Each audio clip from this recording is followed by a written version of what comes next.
Que a paz seja com todos.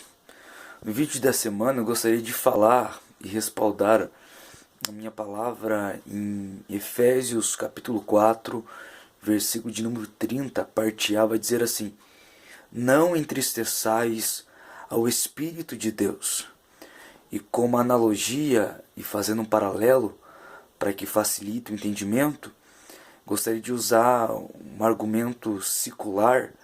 Haja visto que a legislação brasileira vai dizer que qualquer pessoa que for pega no próprio ato de crime e coisas vinculadas, para que ele tenha direito a respostas, a provar a sua inocência, ele de fato precisa fugir ou não ser pego na hora H com as mãos na massa.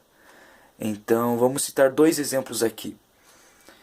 Se houvesse uma situação de um bandido, ladrão, entrasse na casa de um pai de família e, mediante ao desejo de proteger sua própria família, seus entes queridos, esse em legítima defesa viesse atirar e viesse a, de fato, chegar a levar esse bandido a óbito, o sentimento dele, após ter o conhecimento dessa legislação brasileira, seria sair de casa para que ele não fosse pego com as mãos na massa na hora H, para que desse tempo dele provar legítima defesa, fazer habeas corpus e todo o procedimento vinculado a esse processo de se provar a sua inocência.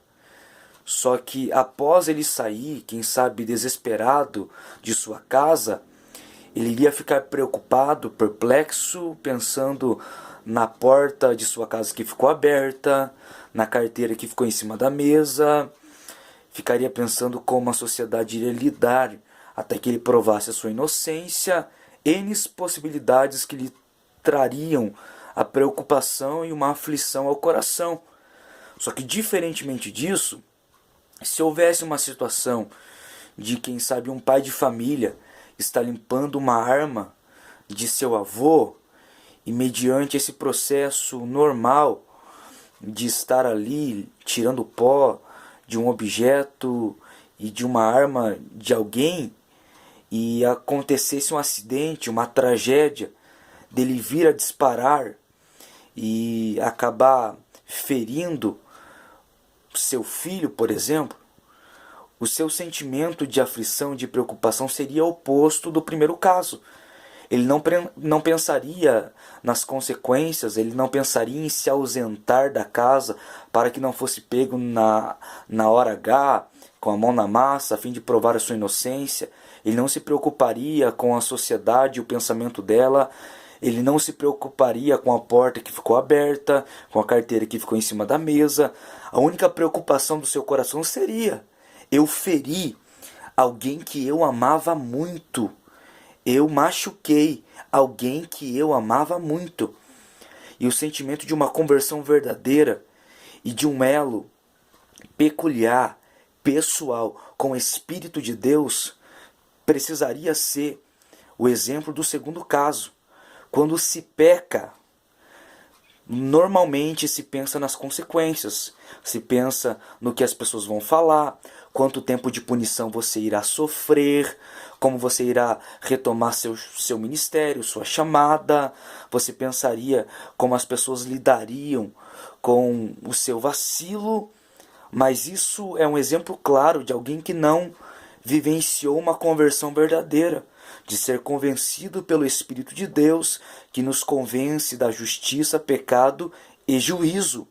Agora, diferentemente, quando há uma conversão verdadeira, recíproca, centralizada numa comunhão com o Espírito de Deus, não se pensa nas consequências externas, se pensa simplesmente no pensamento: eu feri alguém que eu amava muito.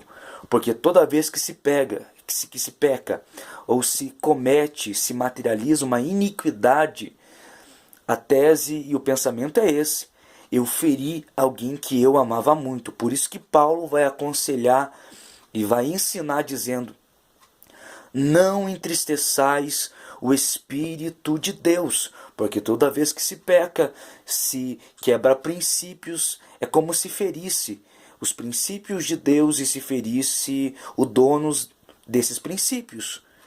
Então aqui está pautado uma conversão genérica, oscilante, efêmera, e uma conversão verdadeira, de essência. Para que não pecar? Por que não pecar? Uma conversão verdadeira, você responderia dizendo não às consequências de seu pecado e não pecaria para não sofrê-las no seu futuro. Já visto que a lei da semeadura é uma lei imutável, indestrutível. Mas o primeiro pensamento, a matriz, o tripé, seria esse. Eu não posso pecar porque eu não quero ferir alguém que eu amo muito. Eu não quero entristecer o Espírito de Deus. Pense sobre isso e não peque. Mas não peque com pensamento de essência. Não vou pecar, não vou fazer aquilo que quebra princípios porque eu não quero ferir e eu não quero machucar alguém que eu amo muito.